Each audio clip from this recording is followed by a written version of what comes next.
ഞാൻ ഇന്ന് ലഞ്ച് ബോക്സിൽ കൊടുത്തു വിടാനായിട്ട് പാലക് പനീർ കറിയാണ് ഉണ്ടാക്കിയത്. ചപ്പാത്തിക്കാണ് ഈ കറി ഉണ്ടാക്കിയത്. കുട്ടികൾക്കൊക്കെ ഇഷ്ടമാവും. അപ്പോൾ എല്ലാവരും ട്രൈ ചെയ്ത് നോക്കണം കേട്ടോ. നല്ല അടിപൊളി കറിയാണ്. അപ്പോൾ പാലക്കിൻ്റെ ചീര നല്ല ഫ്രഷ് ചീര ആയിരിക്കണം കേട്ടോ. അത് കഴുകിയിട്ട് നമ്മൾ തിളച്ച വെള്ളത്തിൽ കുറച്ച് നേരം ഇട്ട് വെക്കണം. അപ്പോൾ അതിൻ്റെ കളറ് പോകത്തില്ല, അല്ലെങ്കിൽ ആ കളറങ്ങ് മാറി കറിക്ക് വേറൊരു കളറായി മാറും. അപ്പോൾ ഇങ്ങനെ തിളച്ച വെള്ളത്തിലിടുകയാണെങ്കിൽ ആ ഗ്രീനിഷ് കളർ അങ്ങനെ തന്നെ നിൽക്കും കേട്ടോ. കറിയും സൂപ്പറായിരിക്കും കാണാനായിട്ട്. പാലക്ക് ചീര ഇതുപോലെ പേസ്റ്റാക്കി എടുക്കണം. എന്നിട്ട് കുട്ടികൾക്കൊക്കെ നല്ല അയൺ കിട്ടാനൊക്കെ നല്ലതാണ് ഈ പാലക്കിൻ്റെ ചീര. അപ്പോൾ ഇടയ്ക്ക് ഉണ്ടാക്കി കൊടുക്കുകയാണെങ്കിൽ നല്ലതാണ്. പിന്നെ പനീറാണെങ്കിലും പ്രോട്ടീൻ സമ്പുഷ്ടമാണല്ലോ. അപ്പോൾ അതുമൊക്കെ ഇടയ്ക്ക്, അതായത് പഠിക്കുന്ന കുട്ടികൾക്ക് മെമ്മറി പവറിനും ഒക്കെ നല്ലതാണ്. അപ്പോൾ പനീർ ഇതുപോലെ ക്യൂബാക്കി എടുത്തിട്ട് ഞാൻ പയ്യെ ഒന്ന് ഫ്രൈ ചെയ്തെടുക്കും കേട്ടോ. അപ്പോൾ അതിൻ്റെ ആ ഒരു എന്താ പറയുക, പാലിൻ്റെ ഒരു ടേസ്റ്റ് വരുമല്ലോ, അതില്ലാണ്ടിരിക്കാൻ വേണ്ടിയിട്ടാട്ടോ ഞാൻ ഫ്രൈ ചെയ്തെടുക്കണേ. പിന്നെ ജിഞ്ചർ ഗാർലിക് പേസ്റ്റ് ചെയ്തെടുക്കും. പച്ചമുളക് ഇതുപോലെ തന്നെ പേസ്റ്റ് ചെയ്തെടുക്കും. അതുകൂടാതെ മെയിനായിട്ട് ഒനിയൻ ഒരു മീഡിയം സൈസ് ഒനിയൻ്റെ കാൽ ഭാഗം എടുത്ത് ഇതുപോലെ കല്ലിൽ ചതച്ചെടുക്കും. അതായത് ഈ കാൽ ഭാഗമൊക്കെ മിക്സിയിൽ അടിച്ചെടുക്കാൻ പാടായിരിക്കുമല്ലോ, അതുകൊണ്ടാണ് ഞാനിങ്ങനെ ചതച്ചെടുക്കുന്നത് കേട്ടോ. എല്ലാം സെപ്പറേറ്റ് ചതച്ചെടുക്കണേ.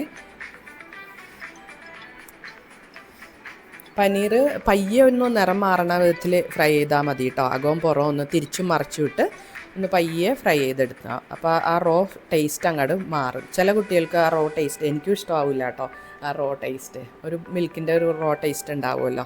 അപ്പോൾ അതില്ലാണ്ടിരിക്കാൻ വേണ്ടിയിട്ടാണ് ഞാനിങ്ങനെ ഫ്രൈ ചെയ്യണത്. സൺഫ്ലവർ ഓയിലാണ് യൂസ് ചെയ്യേണ്ടത് കേട്ടോ. ഇത് മെയിനായിട്ട് ഒരു നോർത്ത് ഇന്ത്യൻ ഡിഷാണല്ലോ. അപ്പോൾ സൺഫ്ലവർ ഓയിലിൽ ഉണ്ടാക്കുന്നതാണ് നല്ലത്. കോക്കനട്ട് ഓയിൽ അത്ര അങ്ങോട്ട് സ്യൂട്ടാവില്ല. ഓയിൽ നല്ലോണം ചൂടായി വരുമ്പോൾ ജീരകം ആട്ടോ ഇടേണ്ടത്.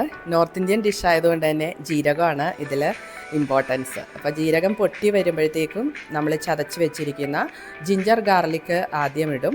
അത് മൂത്ത് വരുമ്പോഴത്തേക്കും നമ്മൾ ചതച്ച് വെച്ചിരിക്കുന്ന പച്ചമുളക് ആഡ് ചെയ്യും. അതിൻ്റെയും ആ റോ സ്മെല്ല് മാറിക്കഴിയുമ്പോൾ ചതച്ച് വെച്ചിരിക്കുന്ന സവാളയും ആഡ് ചെയ്യണം. ഇതെല്ലാം കൂടി ഒന്ന് മൂത്ത്, അതായത് ആ റോ സ്മെല്ല് മാറി വരുമ്പോഴത്തേക്കും നമ്മൾ പൊടികൾ ആഡ് ചെയ്യും കേട്ടോ. ആദ്യം ആഡ് ചെയ്യേണ്ടത് ടർമറിക് പൗഡറാണ്. ടർമറിക് പൗഡർ ഒന്ന് മൂത്ത് വരുമ്പോഴത്തേക്കും ജീരകം പൊടിച്ചത്, അത് ഞാനിങ്ങനെ പൊടിച്ച് വെച്ചിട്ടുണ്ട്. ഞാൻ ഇടയ്ക്ക് ഇതുപോലെയുള്ള കറികളൊക്കെ ഉണ്ടാക്കാറുണ്ട്. അപ്പോൾ അങ്ങനെ പൊടിച്ച് വെച്ച ജീരകം അതൊരു 1/4 സ്പൂണ്. പിന്നെ കൊറിയാൻഡർ പൗഡർ അതും ഒരു 1/4 സ്പൂണ് ആഡ് ചെയ്ത് നല്ലോണം മൂപ്പിക്കണം. ഇതെല്ലാം മൂത്ത് കഴിയുമ്പോഴത്തേക്കും നമ്മൾ അരച്ച് വെച്ചിരിക്കുന്ന പാലക്കിൻ്റെ പേസ്റ്റ് ചേർക്കുക കേട്ടോ. നല്ലോണം അതങ്ങനെ വഴറ്റി ആവശ്യത്തിന് ഉപ്പുമൊക്കെ ഇട്ടിട്ട് ഒന്ന് എണ്ണ തെളിഞ്ഞ് വരുമ്പോഴത്തേക്കും വെള്ളം ആഡ് ചെയ്യണം കേട്ടോ. അതായത് ആ ഗ്രേവി കുറച്ചുകൂടി നമുക്ക് നീട്ടിയെടുക്കണമല്ലോ. ചപ്പാത്തിക്കൊക്കെ ആകുമ്പോഴത്തേക്കും അത്യാവശ്യം ഗ്രേവി വേണം. അപ്പോൾ അതിന് വേണ്ടിയിട്ടാണ്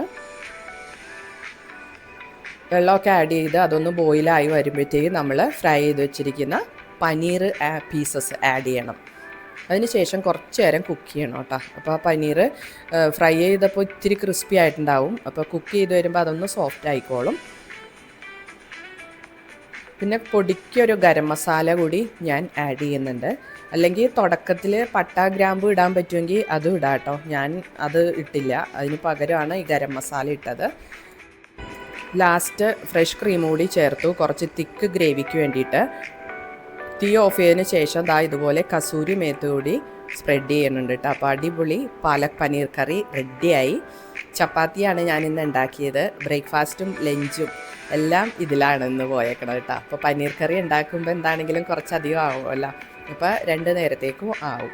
കുട്ടികൾക്കും ഇഷ്ടമാവും. അപ്പോൾ ഒരു വെറൈറ്റി ആണല്ലോ. നമ്മൾ ഈ ചോറും കറിയൊക്കെ എപ്പോഴും കൊടുത്തു വിടുമ്പോഴത്തേക്കും കുട്ടികൾക്കും ബോറടിച്ച് തുടങ്ങും. അപ്പോൾ ഇതുപോലെ ഞാൻ ചപ്പാത്തിയും ഇതുപോലെയുള്ള പനീർ കറി ഡിഷസൊക്കെ ഉണ്ടാക്കി കൊടുത്തു വിടും.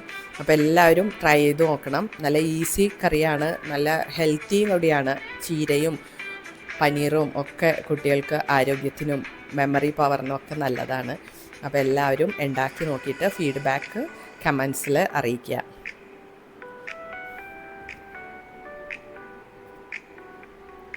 ഇതുപോലെ അലൂമിനിയം ഫോയിലിൽ പൊതിഞ്ഞ് കൊടുക്കുകയാണെങ്കിൽ നല്ല ഫ്രഷായിട്ട് തന്നെ ഇരിക്കും കേട്ടോ ഉച്ചയ്ക്ക് അവർ കഴിക്കുമ്പോൾ. അപ്പോൾ എല്ലാവരും ഉണ്ടാക്കി നോക്കണം. പിന്നെ എൻ്റെ വീഡിയോസ് ഇഷ്ടമായ ലൈക്ക് ചെയ്യുകയും ഷെയർ ചെയ്യുകയും സബ്സ്ക്രൈബ് ചെയ്യുകയൊക്കെ ചെയ്യണം കേട്ടോ.